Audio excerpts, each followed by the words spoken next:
আচ্ছা, ট্রাইব্যুনালে আবেদনের লাস্ট ডেট কবে? আজকের ভিডিওতে একদম ডেট ওয়াইজ জানিয়ে দেব যে আপনাদের কার কবে ট্রাইব্যুনালে আবেদনের লাস্ট ডেট। তো প্রথমেই বলি, প্রথম সাপ্লিমেন্টারি লিস্টটা বেরিয়েছিল 23 তারিখ রাত্রি 11:55 এরকম সময়ে।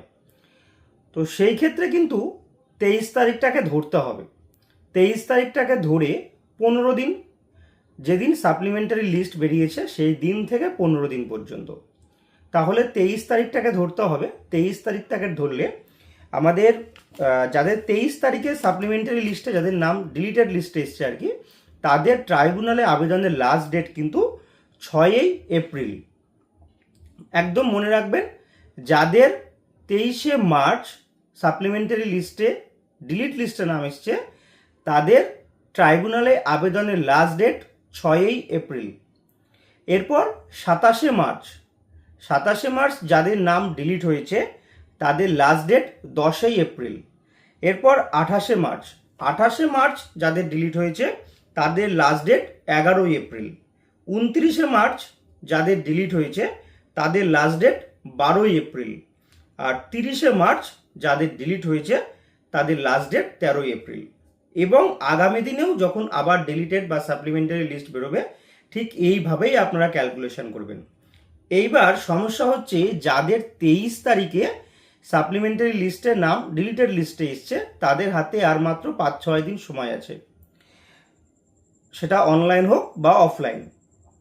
কিন্তু এখনো পর্যন্ত বেশিরভাগ জায়গাতেই কিন্তু অফলাইন প্রসেস শুরু হয়নি, কোনো জায়গাতেই ফর্ম জমা নেওয়া চলছে না।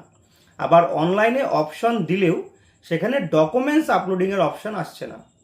এইবার অনেকে কি করছে, তাড়াহুড়ো করে ডকুমেন্টস আপলোড না করেই অনলাইনে সাবমিট করে দিচ্ছেন।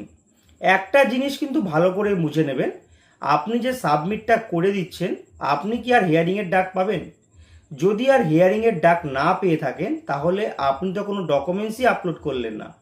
তাহলে আপনি প্রমাণ করবেন কি করে যে আপনার কাছে সমস্ত সাপোর্টিং ডকুমেন্টস, লিগ্যাল ডকুমেন্টস থাকা সত্ত্বেও আপনার নামটা ডিলিট হয়ে গেছে? তাই তাড়াহুড়ো করে কেউ এখনই অনলাইন করবেন না। বেশ কয়েকটি জেলাতে কিন্তু ট্রাইব্যুনালে আবেদনের জন্য জেলা শাসকরা সাব ডিভিশনাল অফিসার বা মহকুমা শাসককে চিঠি করে জানিয়ে দিয়েছেন যেন ফর্ম জমা নেওয়া হয়।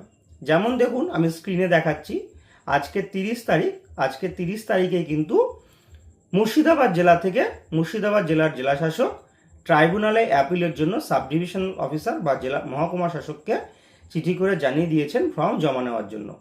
একই রকমভাবে দেখুন, আর একটা দেখাচ্ছি 27শে মার্চ, সেখানে কিন্তু নর্থ 24 পরগনার জেলা শাসক সাব ডিভিশনাল অফিসার বা মহকুমা শাসককেও কিন্তু চিঠি করে জানিয়ে দিয়েছেন ফর্ম জমা নেওয়ার জন্য।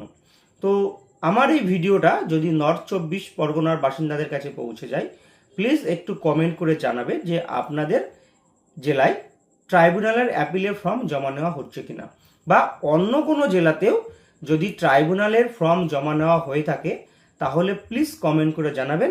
তাতে আরও যারা বাকিরা ভিডিওটা দেখছে তারা যদি কমেন্ট সেকশনটা একটু পড়ে নেয় তাহলে তারাও কিন্তু একটু মনে জোর পাবে যে অন্য জায়গাতেও শুরু হয়েছে মানে আমাদের জেলাতেও শুরু হবে। ভিডিওটা বানানোর মূল উদ্দেশ্যই ছিল এই দুটো ইনফরমেশন দেওয়ার। এক, ট্রাইব্যুনালের লাস্ট ডেট ওয়াইজ কবে, আর কোন কোন জেলায়, আমার কাছে যে দুটো খবর ছিল, কোন কোন জেলায় ট্রাইব্যুনাল অ্যাপিল অফলাইনে শুরু হতে চলেছে। তো নর্থ 24 পরগনা আর মুর্শিদাবাদ, এই দুটোই খবর আমার কাছে ছিল। আর অন্য কোনো জেলাতে যদি শুরু হয়ে থাকে তাহলে প্লিজ কমেন্ট করে একটু জানাবেন। আজকের মতো এখানেই শেষ করছি। যখন ট্রাইব্যুনাল নিয়ে আরও নতুন আপডেট আসবে অবশ্যই জানাবো।